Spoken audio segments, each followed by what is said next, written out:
আসসালামু আলাইকুম সুপ্রিয় দর্শক বিন্দুরা। আজকের এই ভিডিওটি হচ্ছে প্রধানমন্ত্রী শেখ হাসিনা তার পদত্যাগের শেষ মুহূর্তে কি ঘটনা হয়েছে এবং কি ঘটনা হয়েছিল, কি সমস্যার সম্মুখীন হয়েছিল এবং হচ্ছে কিভাবে পদত্যাগ করেছে সেই বিষয়ে আমরা এখন বিস্তারিত জানবো। আমরা প্রথমে যদি দেখি, আমরা এখানে দেখতে পাচ্ছি শেষ সময়ে অতিরিক্ত বল প্রয়োগ এবং আরও রক্তপাতের মাধ্যমে ক্ষমতা ধরে রাখতে চেয়েছিলেন শেখ হাসিনা। দেশ ছাড়ার আগে গতকাল সোমবার সকাল সঙ্গে 10টা থেকে প্রায় 1 ঘণ্টা রাষ্ট্রীয় বিভিন্ন বাহিনীর শীর্ষ কর্মকর্তাদের চাপ দিয়েছিলেন তিনি। তবে পরিস্থিতি যে একেবারে নিয়ন্ত্রণের বাইরে সেটা তিনি কিছুতেই মানতে চাচ্ছিলেন না। পরে পরিবারের সদস্যরা বোঝানোর পর পদত্যাগে রাজি হন। এরপর দ্রুত সময়ে পদত্যাগ করে সামরিক হেলিকপ্টারে করে গোপনে বোন শেখ হাসিনাকে সঙ্গে নিয়ে দেশ ছাড়েন শেখ হাসিনা। সংশ্লিষ্ট একাধিক সূত্র থেকে শেখ হাসিনা ক্ষমতা ছাড়ার শেষ 4 ঘণ্টার একটি বিবরণ পাওয়া গেছে। সংশ্লিষ্ট সূত্রের কাছ থেকে শেখ হাসিনা ক্ষমতা ছাড়ার 4 ঘণ্টার একটি বিবরণ পাওয়া গেছে। সর্বশেষ তথ্য অনুযায়ী ভারতের ত্রিপুরা রাজ্যে আগরতলা হয়ে দিল্লি পৌঁছান তিনি। সেখান থেকে তার যুক্তরাজ্যে যাওয়ার সম্ভাবনা রয়েছে। দলীয় অস্ত্রধারী কর্মীদের নামিয়ে গত রোববার দিনভর সারা দেশে ব্যাপক সংঘাত ও প্রাণহানি ঘটানোর পরও ছাত্র জনতা আন্দোলন সামাল দিতে পারেনি শেখ হাসিনা। যদিও পরিস্থিতি উপলব্ধি করতে তিনি রোববার রাতে শেখ হাসিনা তার একজন উপদেষ্টা সহ কয়েকজন নেতা বোঝানোর চেষ্টা করেন। তারা সেনাবাহিনীর কাছে ক্ষমতা হস্তান্তরের পরামর্শ দেন বলে জানা গেছে, তবে তিনি তা মানতে চাননি। বরং সোমবার থেকে কারফিউ আরও কড়াকড়ি করতে বলেন। ভোর থেকে কারফিউ কড়াকড়ি করার উদ্যোগে নেওয়া হলে সকাল 9টার পর থেকে বিভিন্ন স্থান দখলে কারফিউ ভাঙতে শুরু করেন। 10:30টার দিকে 3 বাহিনীর প্রধান ও পুলিশের মহাপরিদর্শক প্রধানমন্ত্রীর বাসভবনে গণভবনে ডাকা হয়। নিরাপত্তা বাহিনী কেন পরিস্থিতি সামাল দিতে পারছে না সেটা যেন ক্ষোভ প্রকাশ করে আন্দোলনকারীরা। আইনশৃঙ্খলা রক্ষাকারী বাহিনীর সহযোগিতায় উঠে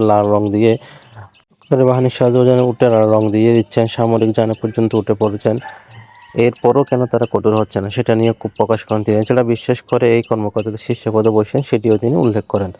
এক পর্যায়ে শেখ হাসিনা আইজিপিকে বলেন, তারা তো ভালো করছে। তখন আইজিপি যেন পরিস্থিতি এই পর্যায়ে গেছে তাতে পুলিশের পক্ষে আরও বেশি সময় এরকম কঠোর অবস্থান ধরে রাখা সম্ভব নয়। এই সময় শীর্ষ কর্মকর্তাদের পক্ষ থেকে বোঝানোর চেষ্টা করা হয় বল প্রয়োগ করে পরিস্থিতি সামাল দেওয়া যাবে না, কিন্তু শেখ হাসিনা সেটা মানতে চাননি।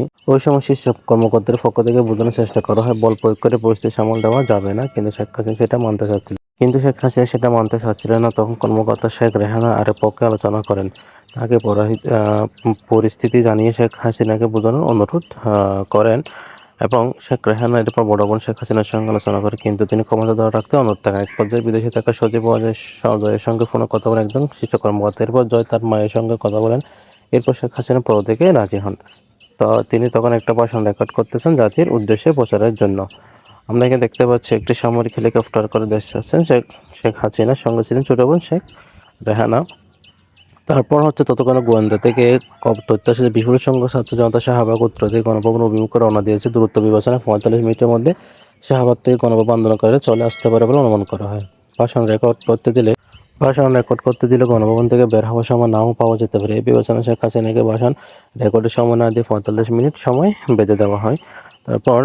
এরপর ছোট বোন রেহানাকে নিয়ে তেজগাঁও পুরানো বিমানবন্দরে হেলিপ্যাড আসেন শেখ হাসিনা। সেখানে তাদের কয়েকটি লাগেজ তারা বঙ্গভবনে যান। সেখানে পদত্যাগ আনুষ্ঠানিকতা শেষ করে বেলা 2:30টার দিকে ভারতের উদ্দেশ্যে উড্ডয়ন করেন শেখ হাসিনা। জানা গেছে, হেলিকপ্টারে ভারতের আকাশে প্রবেশের পরে কিছুক্ষণ উড্ডয়ন করেন। পরে আগরতলা বিএসএফের একটা হেলিপ্যাডে অবতরণ করে। এরপর সেখান থেকে দিল্লি যান বলে ভারতীয় গণমাধ্যমে খবর বের হয়েছে। তারপর হচ্ছে ইন্ডিয়া টুডের খবর বলা হয়, শেখ হাসিনা নয়াদিল্লির কাছে গাজিয়াবাদ ভারতীয় সেনাবাহিনী হিন্দন বিমান ঘাঁটিতে দেশ স্থানীয় সময় 5:36 অবতরণ করেন। ভারতীয় সেনাবাহিনী এক কর্মকর্তা তাকে স্বাগত জানান। সেখান থেকে তিনি লন্ডন যেতে পারেন বলে জানা গেছে। এটাই ছিল প্রধানমন্ত্রী শেখ হাসিনা পদত্যাগের আগ মুহূর্তে সব ঘটনা। ধন্যবাদ শেষ পর্যন্ত দেখার জন্য।